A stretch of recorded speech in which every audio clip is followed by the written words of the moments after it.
¿Cómo están? Bueno, gracias a Dios. Ahora su Biblia, por favor, en Hebreos capítulo 11. Hemos pasado algún tiempo estudiando Hebreos 11 y creo que por las próximas semanas, meses o hasta el final del año quizás estemos en este capítulo.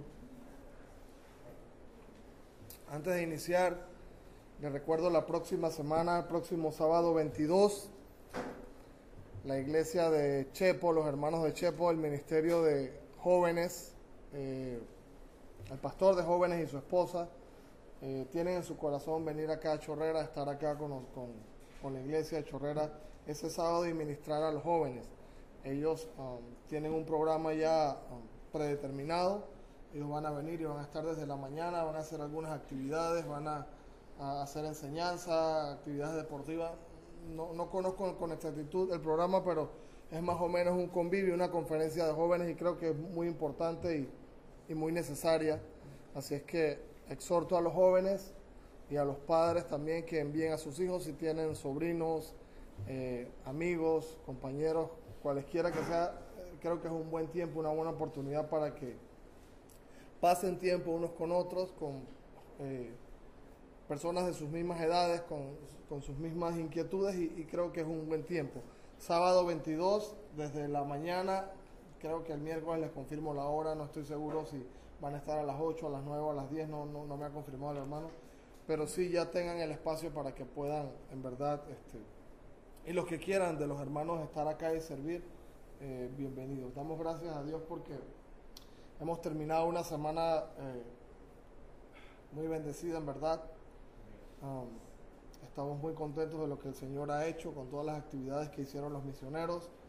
Llegaron con bien a California el día de ayer, ningún contratiempo, solo que Bertín perdió uno de los vuelos, como siempre, ¿no? El pastor Bertín, pero buscando uno de los misioneros que se había perdido, pero al final, a la noche, todos llegaron bien con el favor de Dios, así es que sigamos orando por lo que el Señor va a hacer ahora allá en Beatside, ahora que ellos llegan allá y van a compartir del testimonio de todo lo que pudieron ver, todo lo que pudieron experimentar estando en este lugar. Así es que creo que no tengo ningún otro anuncio, solo de más darle las gracias a todas aquellas personas que sirvieron en este tiempo, aquellos que se levantaron muy temprano, aquellos que no durmieron, aquellos que se estresaron, aquellos que pusieron de su tiempo, pusieron de su esfuerzo, de su dedicación y lo hicieron porque aman al Señor, no por agradar a nadie, sino porque en verdad aman al Señor, pero creo que es justo y creo que es necesario también que manifestemos nuestro agradecimiento con cada uno de ustedes. Creo que el amor de Dios fue lo que prevaleció y la gloria de Él fue en verdad lo que se hizo eco en todo este tiempo. Así que muchas gracias a todos los que participaron. Ahora sí, Hebreos número 11. Estamos en el capítulo de la fe. En nuestro estudio por el libro de Hebreos dijimos desde el principio Cristo es mejor. Ahora hemos dado un poco de giro de doctrina hacia aplicación y estamos en el capítulo de la fe. Y el primer testimonio de fe para esta mañana es que este servidor está aquí delante de ustedes. He pasado una noche muy mal, me siento mal físicamente, pero creo que por fe el Señor me tiene acá y espero que por fe me permita terminar el estudio. Así es que cuando terminamos, por favor, algunos de los que tengan oportunidad, oren por mí para que el Señor pueda restaurar mi salud. Amén. Ok, dijimos la última semana anterior al domingo que la fe es fundamental para nuestro testimonio, así como lo fue para las personas, los antepasados, los antiguos, o en exactitud para aquellos a quienes fue escrito esta carta. Dijimos también, y solo a manera de recordar el tema e irnos por ahí, por ese camino, el testimonio, dije antes, no es lo que ayuda para tener fe, sino que la fe nos ayuda para tener un buen testimonio. Por la fe es que usted y yo, así como los antiguos, los antepasados y todos los personajes de la Biblia, entendieron algunas cosas, entendieron el plan divino de Dios, las revelaciones de Él para su vida. Y aunque son cosas, como dije antes, son situaciones o actividades que probablemente superan nuestras razones, probablemente son cosas que no entendemos o que difícilmente en un contexto científico o un contexto de que sea algo probatorio, sea difícil de probar. No estamos para comprobar, estamos para creer. Así es que, aunque superan la razón muchas veces, pero no la contradicen, sí, siempre está por encima de ella. La fe está siempre por encima de la razón. Y por la fe es que esos hombres fueron obedientes al Señor. Por la fe es que usted y yo hoy día somos obedientes, y repito, aún por encima de la razón. Así es que de tal manera que lo que usted y yo hagamos, o de tal manera de lo que usted y yo pensemos o actuemos mientras caminamos con el Señor, sea siempre manifiesto lo que el Señor quiere hacer en nosotros. Y dije también, aún más, usted y yo necesitamos este consejo, porque en esta época abunda, en verdad, la falsa doctrina, abunda la falsa enseñanza, abundan tantas cosas que en verdad quieren desviar, o como quien dice, diluir el evangelio. Entonces es necesario, es imperante que usted y yo estudiemos de manera consistente para que entendamos, y no obedecer nunca a mandamiento de hombres, sino obedecer la palabra perfecta de nuestro Señor, que está aquí plasmada en este maravilloso libro. Si usted y yo seguimos o nos hacemos de una mala doctrina, el Señor no va a respaldar eso. Es probable que parezca que todo va bien, pero va a llegar un momento en que el Señor va a decir, no, hasta aquí, no va a respaldar eso. Así es que, aunque no entendamos al final con exactitud las razones y los propósitos del Señor por las cuales debemos obedecer, lo mejor y lo único que debemos hacer usted y yo es obedecer y ser sumisos ¿a qué? A la voluntad de Dios. Amén. Nuestro estudio inicia hoy en el verso número 4. Ya vimos verso 1, 2 y 3. Ya vimos lo que era una declaración de fe y lo que la fe hace. Ahora, del verso 4 en adelante y hasta el final del libro, vamos a estudiar de manera consecutiva lo que yo he denominado, o mejor dicho, lo que muchos comentaristas han denominado el catálogo de los héroes de la fe. Todos estos hombres que vivieron obedeciendo al Señor, vivieron por fe y dieron unos pasos maravillosos, están plasmados ahí para la enseñanza, para la edificación suya y la edificación mía. Ahora, ¿qué es esto de catálogo? En este tiempo, en este mes, en estos días, como muchos de los que somos de aquí, desde este país, sabemos, se paga un bono extra. El bono extra que se llama el 13º mes, por lo general se hace en esta fecha, y consecuentemente hay mucho auge económico. Los almacenes están llenos, los malls están llenos, los súper están llenos, las calles están llenas porque hay dinero circulante. Lo que los almacenes aprovechan la ocasión para generar ofertas. ¿Cómo presentan estas ofertas a sus clientes, o cómo nos las presentan a nosotros de manera que sea atractiva y capten y nos lleven a adquirirlas? Bueno, la mayoría de los almacenes usan un catálogo.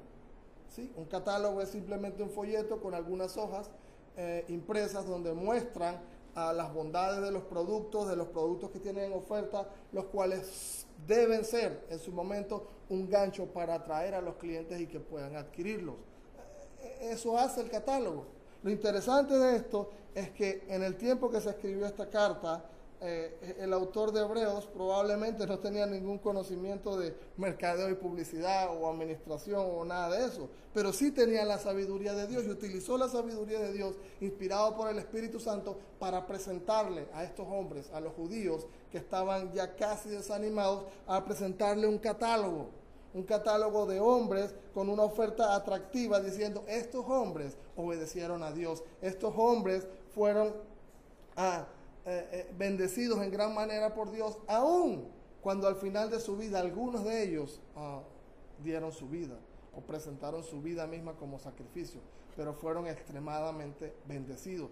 Este es el catálogo de la fe, y así como los catálogos hoy en día nos animan a adquirir cosas que al final, dice el apóstol Pablo, son basura y no nos van a servir para nada cuando estemos fuera de este mundo terrenal, lo que sí nos sirve ahora es el consejo de Dios puesto en este catálogo, ofreciéndonos una oferta que no es momentánea, una oferta que es eterna. Amén. Amén. Aquí en la pantalla voy a detallar el listado de aquellos hombres de los cuales vamos a estudiar por las próximas semanas. El primero de ellos que vamos a estudiar esta mañana en el verso número 4 es Abel. En el verso número 5 tenemos a Enoc. En el verso número 7 tenemos a Noé.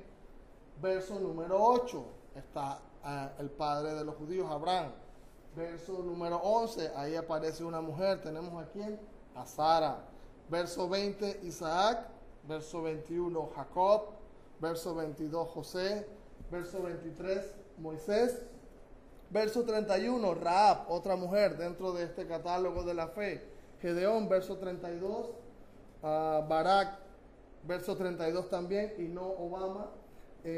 Sansón, verso 32. Jefte, verso 32. David, verso 32. Samuel, verso 32. Los profetas, que son varios, verso 32. E Isaías al final en el verso 17. Este último dice la escritura o la historia que fue partido a la mitad por el nombre de Jesús. No estoy sugiriendo que usted y yo hagamos eso, pero así va a ser interesante lo que el Señor quiere hablarnos esta mañana. 18 personajes más lo que sumemos en cuanto a los profetas vamos a estar estudiando por las próximas semanas. ¿Cuánto tiempo nos tome? No importa. Si es necesario quedarnos todo el final del año estudiando capítulo 11 o si lo hagamos en 2 domingos, no sabemos. Pero lo importante es que usted y yo aprendamos. Y lo que vamos a estudiar acerca de estos héroes de la fe es que son personas que dieron sus vidas, que hicieron sacrificios, que tomaron pasos de fe. Pero quiero que usted note algo muy importante. No tomaron pasos ciegos o con ojos cerrados. Tomaron pasos firmes, pasos verdaderos, establecidos o fundamentados sobre las promesas de Dios. Ellos conocían las promesas de Dios y fueron y caminaron sobre ellas. No iban con una venda en los ojos diciendo, bueno, vamos a lo que Dios quiera. No, ellos fueron confiando en que el Señor iba a hacer lo que les había prometido que iba a hacer. Es cierto que no se hicieron de nada para hacerlo, pero de lo que sí se pudieron hacer y lo que usted y yo no podemos hacer hoy en día es de la fe, de confiar en nuestro Señor y que Él nos dirige. Y el autor de Hebreos quiere decirle a ellos, a esos judíos, señores, ustedes no están solos. Hay otros que ya caminaron por el camino que ahora ustedes están caminando. Y lo aplico a mi vida y lo puedo aplicar a su vida. Hermano, usted no está solo. Hay muchos cristianos, hay muchos misioneros, muchas personas hoy en día que ya caminaron por donde usted hoy está caminando. Algunos que iniciaron su camino en la fe recientemente, otros que llevan años y que nos enseñan y nos bendicen mucho. Pero de eso se trata, de seguir ese ejemplo, de seguir y de ir acrecentando nuestra fe. Ese mismo camino que estos hombres caminaron es el que usted y yo transitamos hoy. Y ellos, repito, hicieron sacrificios y dieron hasta sus propias vidas. Así es que le dice el autor a todos esos hebreos, hermanos, anímense. Ustedes van exactamente sobre las pisadas de estos héroes. Y si el Señor pudo bendecirlos a ellos, si el Señor pudo guardarlos y ellos pudieron hacer grandes cosas que están hoy escritas aquí en este libro para su edificación y la mía, creo que el Señor puede hacerlo para con su vida también. Así es que, así como el autor le dice a ellos, anímense y tomen cuenta de esta gente, así yo les digo esta mañana y me digo a mí mismo, porque la Biblia me lo dice, anímate, que el Señor pudo hacer con esta gente cosas maravillosas, cosas increíbles, el Señor lo puede hacer con usted. ¿Usted cree eso, hermano? Casi no escuché los amén, pero verso número 4, dice así, por la fe, ¿quién? ¿Qué ofreció Abel?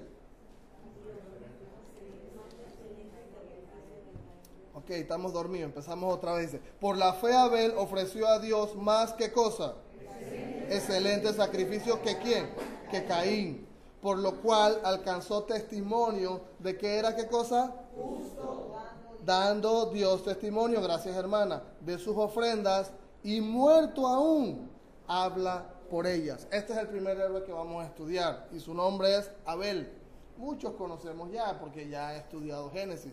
Abel y Caín fueron hermanos. Ahora, vale la pena que regresemos a Génesis y veamos, valga la redundancia, el Génesis de este asunto. Génesis capítulo 4, por favor. Está por ahí en el principio de su Biblia, las primeras páginas. Génesis capítulo 4. Amén cuando la cita encuentre, por favor. Amén. Dice así, Génesis 4, verso número 1. Conoció Adán a su mujer Eva. Cuando la Biblia dice aquí conoció, es que tuvieron relaciones íntimas como esposos, no de conocerse así visualmente. La cual concibió y dio a luz ¿a quién? A Caín, este fue el primero, y dijo, por voluntad de Jehová he adquirido varón. Después dio a luz a su hermano Abel.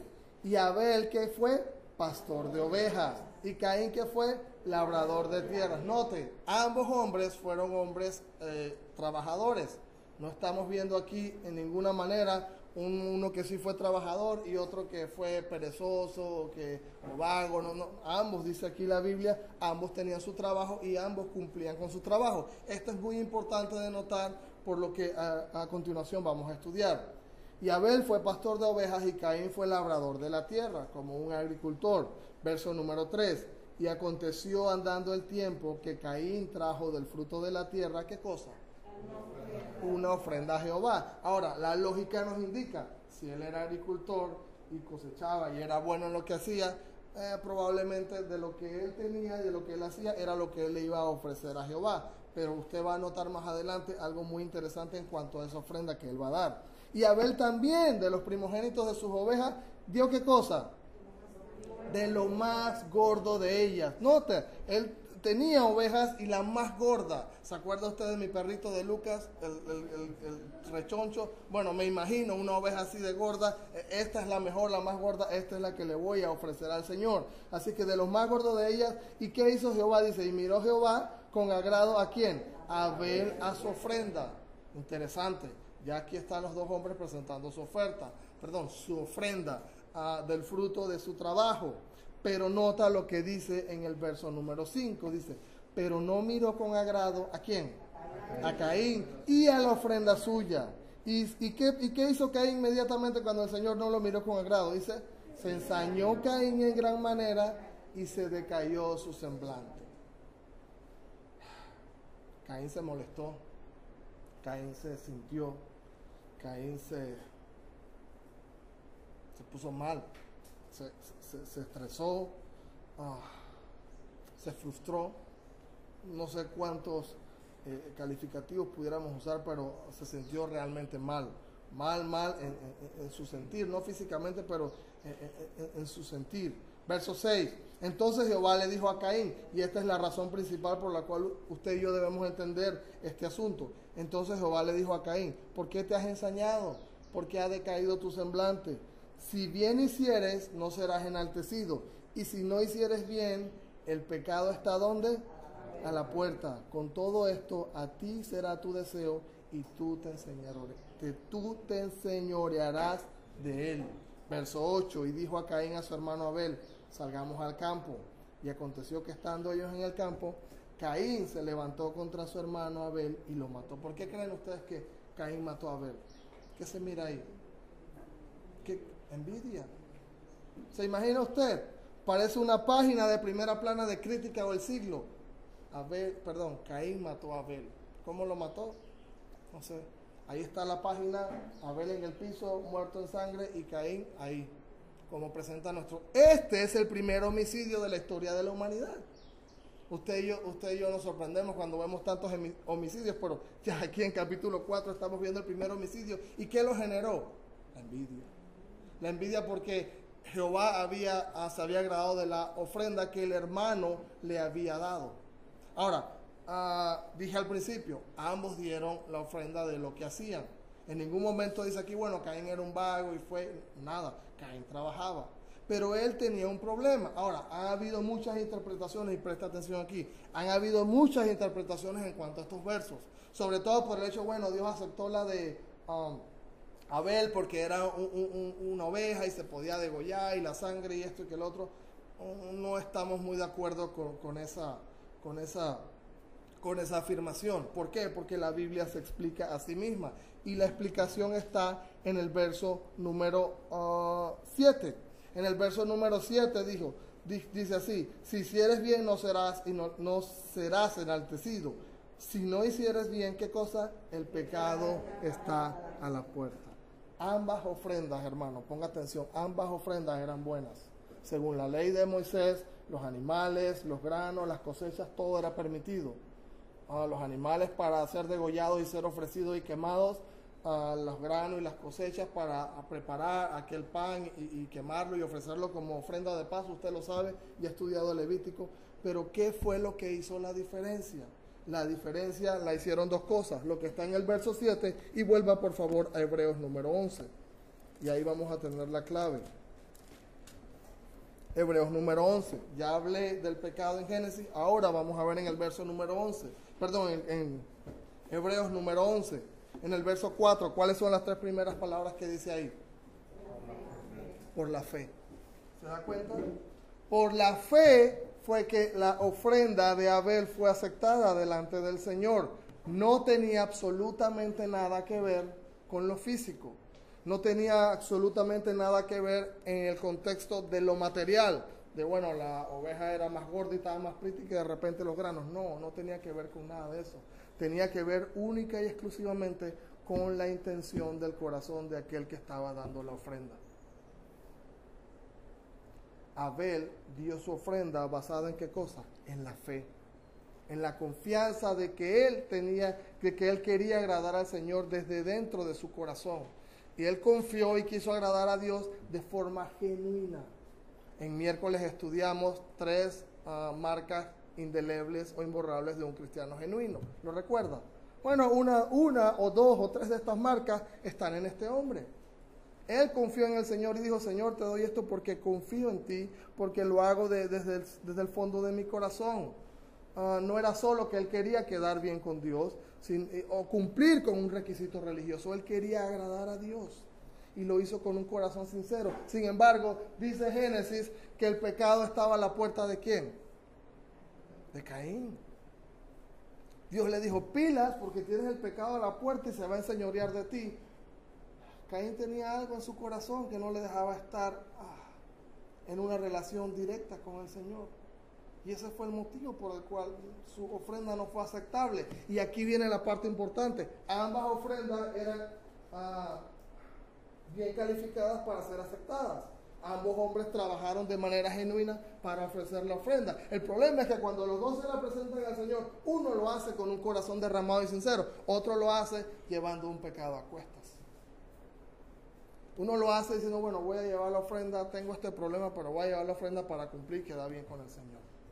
Ahora, ¿cómo aplico eso a mi vida hoy en día? Esto me habla a mí, a mi corazón, directamente del sacrificio que hacemos o del sacrificio que usted hace cuando viene a la iglesia, cuando asiste a la iglesia y da su ofrenda.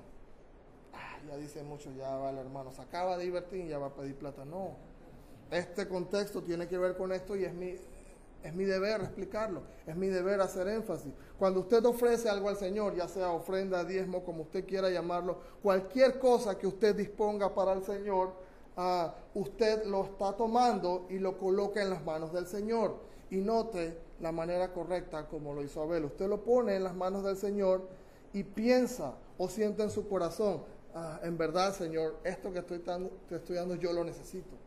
La verdad es que casi no sobrevivo con lo que gano, pero te lo voy a dar y te lo voy a ofrecer confiando en que tú te vas a agradar de mi ofrecimiento. Y te estoy poniendo prácticamente mi vida y toda mi provisión en tus manos, porque confío en ti, Señor. Porque sé que tú me vas a proveer.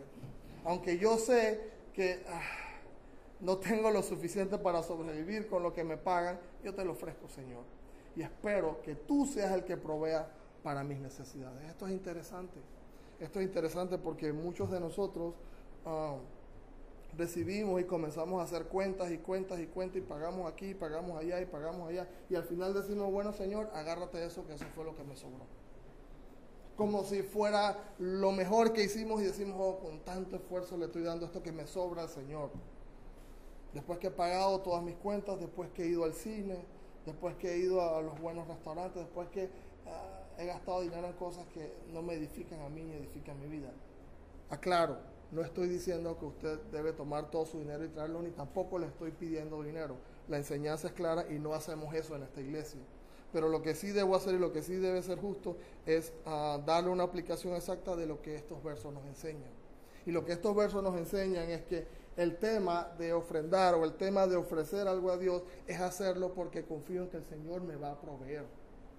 No en ninguna manera porque, bueno, me sobra y con eso cumplo el requisito. Voy a poner aquí, voy a poner mi nombre para que cuando las hermanas cuentan sepan que yo estoy dando. ¿Qué le pasó a Caín cuando hizo esa oferta al Señor, cuando ofreció? El Señor le dijo, ¿sabes? pecado está a tu puerta, brother. Si tienes un problema en tu corazón, día tras día, si tienes un problema en tu corazón y no estás bien con el Señor, pero piensas que trayéndole un cheque o trayéndole cierta cantidad de dinero vas a resolver el asunto, te digo que estos versos dicen que no es así. Es más, el Señor se desagradó de ello. El Señor lo que quiere, el Señor lo que busca es que usted se dé por completo a Él. Y lo que usted le vaya a ofrecer al Señor, así sea su vida, su tiempo o lo que usted tenga de su ganancia, que lo haga de corazón. Y no porque le sobra o no porque, bueno, eso no lo necesito, qué sé yo. Y esto no se lo estoy diciendo yo, esta es una enseñanza bíblica. Y hay muchos hoy en día que tienen tanta abundancia y dan mucho porque les sobra.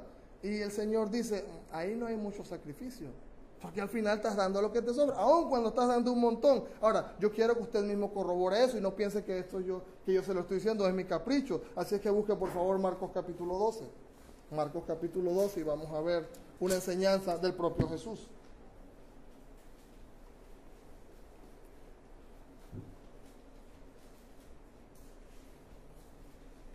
¿Ven? No perdamos de vista el enfoque. La fe en cuanto al ofrecimiento de dos hombres, dos hermanos, Abel y Caín. Uno lo hace porque tiene un corazón volcado y abierto totalmente al Señor. Otro lo hace probablemente porque tiene la facilidad de hacerlo, pero en su corazón, pero detrás de él lleva un pecado y solamente quiere cumplir con el requisito. Veamos en contexto. Ahora bien, lo que ofrecemos al final debe ser de corazón y no porque nos sobra. Entonces ahora el Señor hace una enseñanza y nos dice, esto es lo que pienso de cuando la gente me da lo que le sobra. Nota lo que dice ahí, Marcos capítulo 12, ¿lo tienes? Amén. Verso 41 dice ahí, estando Jesús delante de ¿qué cosa? El arca de las ofrendas. Miraba cómo el pueblo hacía ¿qué cosa? Echaba el dinero en el arca. Y nota lo que dice, y muchos ricos echaban ¿cuántos? Mucho. Pero verso 42, aquí está el asunto. Y vino una viuda, ¿qué cosa? Pobre, y echó 2 blancas, o sea, un cuadrante. 2 blancas es equivalente a 2 monedas del menor valor hoy en día. Pueden ser 2 centavos o 2 reales. No sé, 2 centavos o 2 reales probablemente. Eso era lo que ella tenía. Eso fue lo que ella depositó. Verso 43. Entonces, llamando a sus discípulos, nota, Jesús le dijo, hey pelados, vengan acá que les voy a enseñar algo. A sus discípulos. Entonces, llamando a sus discípulos, les dijo, de cierto os digo, que esta viuda pobre, que echó ¿cuántos centavos? 2 centavos. Echó más que todos los que han echado al arca. Verso 44. Porque todos han echado ¿qué cosa? De lo que les sobra. Pero esta, de su pobreza, echó todo lo que tenía. Nota la última frase. Todo su sustento. Esos 2 reales o esos 2 centavos probablemente era lo único que ella tenía en su bolsillo. Y cuando salía a la iglesia, con eso probablemente iba a comer. Pero ella dijo, ¿sabes qué? Yo confío que el Señor me va a proveer para comer y va la plata para allá y Señor, tú vas a proveer. Ella confiaba en el Señor. Ella ofrendó lo que tenía por fe, con la misma fe de Abel. No se trata de la cantidad, no se trata del cheque, ni de los dólares, ni de los pesos, se trata del corazón. Y eso es lo que usted y yo debemos aprender. Y nota que es tan importante que Jesús llama a sus discípulos y dice, pongan cuidado en este asunto. No es un hecho aislado, no es algo que, bueno, pasó y les cuento la parábola. Los llama y les dice, vengan acá, que les quiero decir esto para que ustedes tengan cuidado y pongan atención lo que yo pienso en cuanto a este asunto. Él acaba de enseñarles en el pasaje anterior, en el verso número 11 y lo que hay anterior a eso, denunciando a los escribas y a los fariseos que decían, estos escribas y fariseos, usted sabe la historia, devoran las casas de las viudas. Pero se paran delante de la iglesia y hacen unas oraciones tan bonitas y la gente piensa, oh, qué religiosos que son. Pero cuando salen están haciéndole la vida cuadrito a las viudas. Y quiero que sepa algo, esta era una viuda pobre. En aquel entonces, ser viuda significaba ser lo más bajo en cuanto a la sociedad. No tener marido era no tener quien le proveía. Era vivir de manera vergonzosa, era de vivir de la manera más pobre y necesitada en aquel entonces.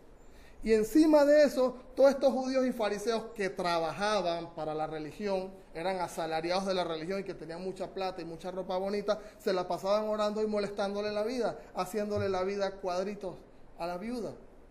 Pero esta, cuando está delante del Señor, no toma en cuenta eso. Note, ahí están ellos echando plata diciendo, oh Señor, soy pretty porque estoy echando $1,000, $200. Mira, Señor, mi ofrenda. Y ella va ahí avergonzada y pone sus 2 centavos y dice, Señor, vengan acá. Esto es lo que vale, no eso. Porque esta lo está dando de su corazón. Así me den un montón de plata, no vale. Ahora, no le estoy diciendo que eche 2 centavos y que no eche bastante, ¿no? O sea, entienda bien el asunto, ¿no? Pero en verdad lo que al final es que para ella, para esa viuda, el hecho de estar alrededor de esas personas que le hacían la vida a cuadritos y que estaban obrando de mal manera en la misma iglesia, no fue obstáculo para que ella sirviera a Dios con su corazón. Ahí hay otra connotación importante. Solemos decir, porque fulanito y fulanito y fulanito no hace tal cosa, por eso yo tampoco. Y de una vez ponemos un obstáculo, o más bien, una excusa, para no hacer lo que el Señor nos ha mandado hacer. He escuchado eso mucha gente cuando compartimos el Evangelio. Pero no, yo no te creo porque yo conozco a fulano y fulano y fulano que van a la iglesia y viven así y así. Pues eso no es tu problema. Yo te estoy hablando a ti de tu relación con Dios, la del hermano y Dios es el problema de él. Yo estoy hablando a ti de tu relación con el Señor. Entonces no busquemos excusas. Y esto es una gran enseñanza a ella no le importó. Ella fue y sirvió al Señor y dio lo que tenía de su corazón, sin importar que los otros estuviesen ahí haciendo cosas diferentes a lo que el Señor les había dicho. Eso no fue obstáculo, ella dio lo que dispuso en su corazón, en medio de todas esas personas que escogieron esa profesión de religioso para obtener ganancias deshonestas. Ella no se desanimó. Y este es un ejemplo, en verdad, hermano, para usted y para mí. En resumen, en pocas palabras, Jesús no mira la cantidad, Jesús mira el corazón. Y hay personas que piensan, o mejor dicho, no personas, hay denominaciones que piensan que pueden comprar el favor del Señor. Y exigen a la gente y obligan a la gente y engatusan a la gente para que dé dinero. Y el Señor los va a bendecir si das dinero. Y si das más y más y más te va a bendecir. Eso es una enseñanza falsa. Entonces los que son pobres nunca van a ser bendecidos. Entonces lo que Jesús enseñó aquí lo arranco de mi Biblia, pues. Lo arranco o lo corto porque esta enseñanza no vale. Jesús dijo, ella dio todo lo que tenía. Y esto es más importante para mí, pongan cuidado. Ahora, si tú tienes más, ¿qué se supone que debes hacer? Debes ofrecer más. No lo que te sobra, sino más. Lo que tú consideras que en verdad en tu corazón vas a ofrecer al Señor. Y recalco aquella historia del hombre que decía, no, que yo generalmente doy el 10% y soy bien cuidadoso y soy firme en eso y no fallo, pon atención, ten cuidado de mí, yo soy pretty. Y le dice el pastor, brother, olvídate de eso. Lo que tienes que estar pensando es en el 90% que te quedas, que es del Señor. Así es que 4 cosas que vemos que esta mujer hizo aquí. Número 1, lo hizo de manera voluntaria.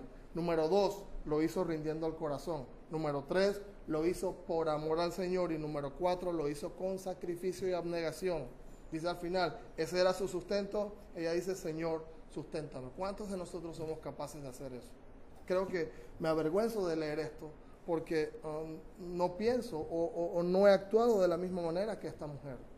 Pienso que yo debo sostenerme y que yo debo sustentarme por cuanto trabajo.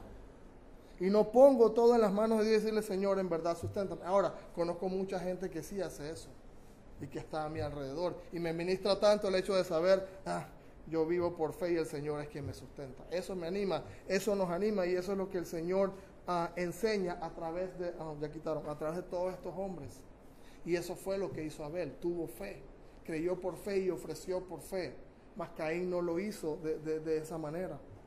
Así que cuando el corazón ha sido entregado al Señor, ya no es necesario, hermanos, miren, cuando el corazón ha sido entregado al Señor, ya no es necesario que yo le tenga que decir a ustedes, hermano, tiene que venir, tiene que ofrendar. No, en ninguna iglesia deberían hacerlo. Cuando usted tiene un corazón entregado al Señor, usted sabe lo que tiene que hacer. Y lo hace porque ama al Señor y porque es obediente. Y yo no necesito presionar a nadie ni hacer un mensaje con relatos conmovedores y nada. Usted sabe lo que usted tiene que hacer y cuál es su responsabilidad delante de Dios. Ya usted lo ha aprendido. Si usted no lo hace, sopese si está entre Caín o está entre Abel, entre cuál de los dos.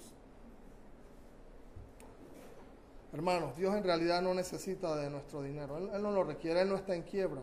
Dios lo que quiere es a usted, me quiere a mí, nos quiere a nosotros mismos. Y eso fue precisamente lo que tuvo de especial la ofrenda de esta viuda.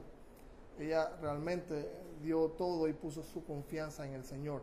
He aquí, al final, la notable diferencia entre la ofrenda de Abel y la ofrenda de Caín. La ofrenda de Abel, ¿por qué fue? Por fe. La ofrenda de Caín, ¿por qué fue? Voy a cumplir con el requisito para estar bien delante de Dios. Hebreos 11, verso 5, por favor. Amén. Amén. Sé que es un tema que no es agradable, pero cuando toca hacerlo tenemos que estudiarlo. Verso 5. Dice, segundo héroe, por la fe Enoc fue traspasado para no ver qué. Y fue hallado, porque lo traspuso Dios, y antes de que fuese traspuesto, tuvo ¿qué cosa? Testimonio de haber agradado a Dios. Ahora, me gusta mucho que consecuentemente, mientras vamos leyendo estas líneas, todas las líneas recalcan una palabra consistentemente: testimonio, testimonio. Y esto dio testimonio, y esto fue testimonio, y esto sirvió para testimonio, y este es mi testimonio, y ese fue el testimonio. Entonces es importante, hermano, usted y yo, que guardemos en cierta forma la fe. ¿Por qué? Porque la fe es lo que nos va a ayudar a ¿qué cosa decía al principio? A tener buen testimonio. Su testimonio no lo va a ayudar a tener fe. Su fe lo va a ayudar a tener buen testimonio. Entonces, ¿qué es primero? La fe, dice ahí. ¿Cómo crees? Mirando el verso 5, ¿cómo crees que no agradó a Dios? ¿Cómo piensas? Ahí lo dice, verso 5, las 3 primeras palabras, por la fe. No confió plenamente en el Señor. Y por eso, en vez de morir, ¿qué hizo el Señor? Se lo llevó al cielo. Ahora, antes que esto sucediera, la Biblia cuenta en la historia de este hombre que él fue muy obediente, que él tuvo una relación íntima con el Señor, que él estuvo caminando con el Señor obedientemente. Y por eso el Señor tomó eso y lo llevó. Y esto es un cuadro del evento que usted y yo estamos esperando, el evento bíblico que usted y yo estamos esperando, que se denomina el ¿qué? El rapto de la iglesia. Cuando seamos llevados al cielo para encontrarnos con nuestro Señor. Pues este hombre, dice la Biblia, que tuvo ese privilegio porque estuvo caminando siempre con el Señor, porque tenía una relación íntima con el Señor. ¿Cómo aplico eso a mi vida? Estoy siendo llamado a tener una relación íntima con el Señor, a vivir caminando con Dios, estando con Él ahí. Eso es lo que usted y yo debemos tener, eso es lo que usted y yo debemos esforzarnos. ¿Para qué? Para que lo que hagamos para el Señor o lo que hagamos por el Señor sea agradable a Él. Veamos un poco de Enoc, por favor, Génesis capítulo 5. Génesis capítulo 5. Es bueno siempre entender la historia de estos hombres. Génesis 5, 21. Amén. Amén. Dice así, vivió Enoc 75 años y engendró ¿a quién?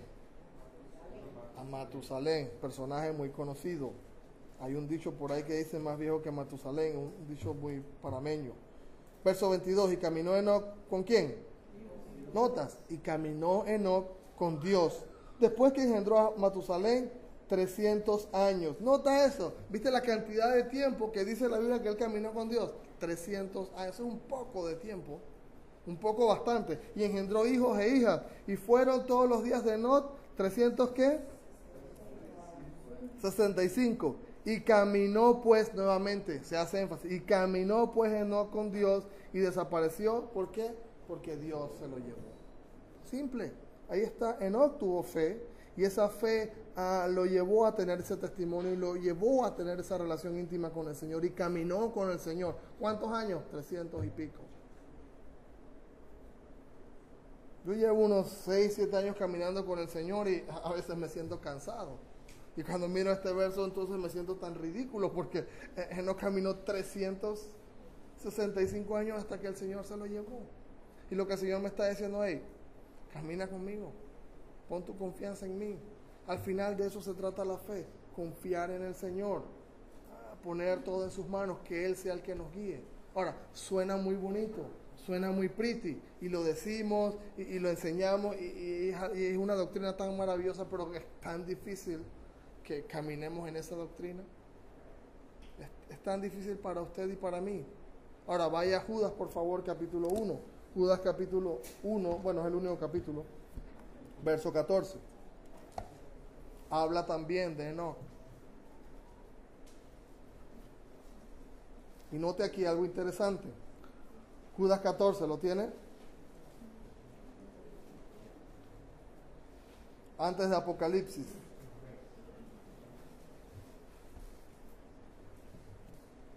Mapas, Apocalipsis, Judas.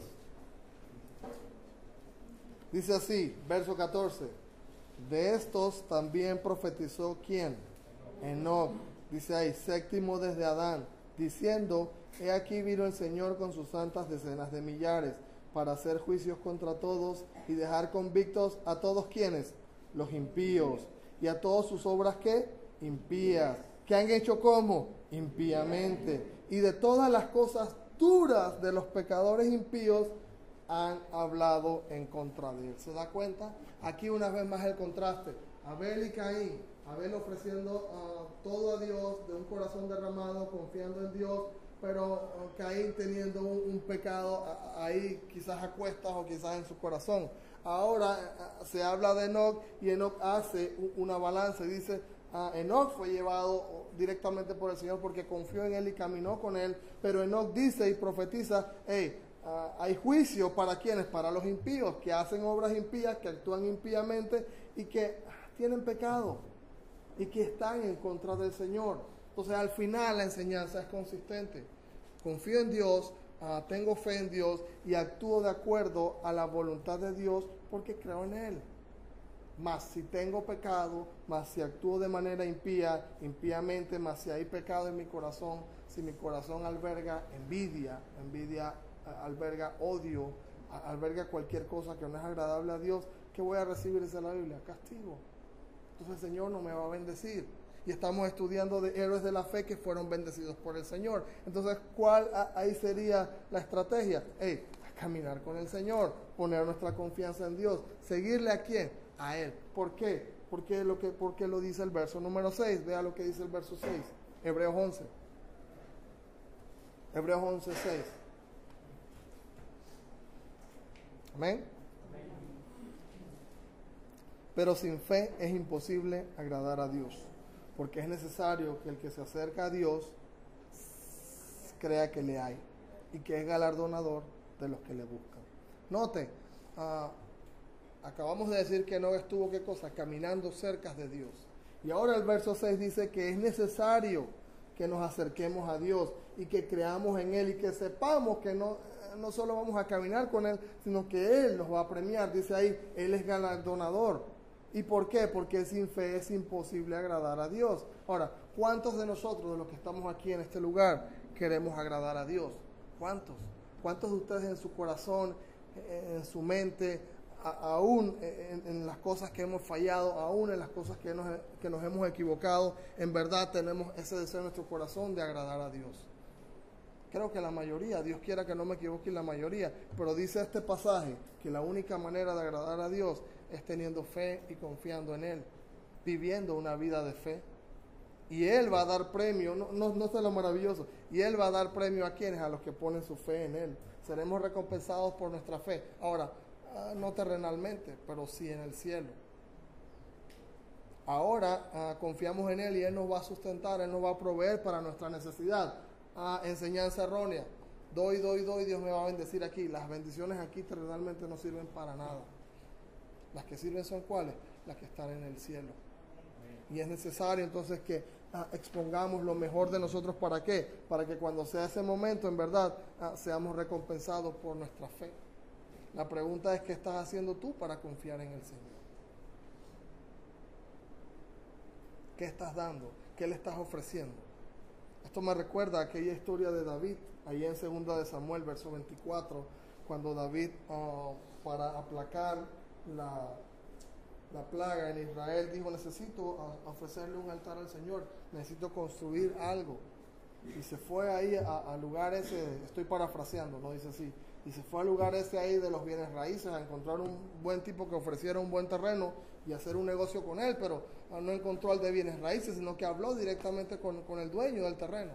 Y le dijo, necesito un terreno para hacer un altar al Señor. Y le dijo a este hombre, bueno, ahí está el terreno, es más, no te lo voy a vender, te lo voy a regalar. A Nahú, el jebuseo, te lo voy a regalar. Dice David, ¿sabes? Te lo agradezco, pero no quiero ofrecerle nada a Dios que sea gratis. Yo te lo voy a pagar. Entonces, eso es una enseñanza para usted y para mí. David, aún teniéndolo, dijo, el Señor requiere y para el Señor le voy a dar lo mejor, así que yo voy a pagar por él. Aunque tú me lo quieras regalar, yo voy a pagar por él, porque Dios se agrada de lo que hacemos de manera de sacrificio para él. Entonces repitamos la pregunta, ¿qué estamos haciendo? ¿Qué estás haciendo tú para confiar en el Señor? Hermanos, el propósito de su existencia y la mía es únicamente agradar a Dios. Única y exclusiva. Ese es el propósito de la iglesia. Que hacemos otras actividades de servir, que hacemos otras actividades en cuanto a compañerismo, sí, pero el propósito principal de toda iglesia es agradar al Señor, honrar y adorar al Señor. Todo lo demás es adicional a lo principal, que es agradar al Señor. Nunca pueden estar las actividades, ni nada, ni el compañerismo por encima de la honra y la gloria del Señor. Amén. Usted y yo hemos sido creados según su voluntad, única y exclusivamente para hacer eso. Así que como aplicación final, el autor de Hebreos nos dice que, que es difícil agradar a Dios sin fe. Dice textualmente, es imposible. Porque la mayoría de las personas están atrapadas en temores, preocupaciones y en estrés, y aún algunos siendo cristianos, bueno, porque carecen de fe, porque no han confiado plenamente en Dios. Conocen de Dios, pero no le ofrecen, no le ponen todo en las manos de Dios y le dicen, Señor, guíame. Así que usted y yo tomamos esta enseñanza exactamente como dice, exactamente como el Señor quiere hablarnos esta mañana. Cualquier cosa que usted y yo hagamos en el intento de ser cristiano no significa absolutamente nada si no tenemos fe en el Señor. Repito, cualquier cosa que usted y yo hagamos en nuestro intento por ser cristianos o buenos cristianos no tiene ningún valor delante de Dios si no tenemos fe, si no confiamos en el Señor. Amén. Porque sin fe, en verdad, la persona no tiene esperanza. Y si la persona no tiene esperanza, no hay posibilidad remota de que agrade a Dios. Así que cualquiera que se llame cristiano y se siente en una iglesia, no en esta, en cualquiera, y no está agradando a Dios, le digo en verdad que es un cristiano en vano. Esto es serio y debemos de considerarlo usted y yo, y debe hacerse usted esa pregunta. ¿Tiene usted una fe real? ¿Ha sido usted enseñado en la fe? ¿Ha sido usted ministrado en confiar en Dios y su fe es real? Si tiene alguna duda o algo no lo tiene claro, recuérdese de estas 4 cosas que nos enseña este libro, estos versos. Número 1, acérquese a Dios. Número 2, llegue a conocer a Dios de manera íntima, orando y pasando tiempo con Él. Número 3, ríndase a Dios. Y número 4, y no más importante, haga siempre su voluntad. Amén.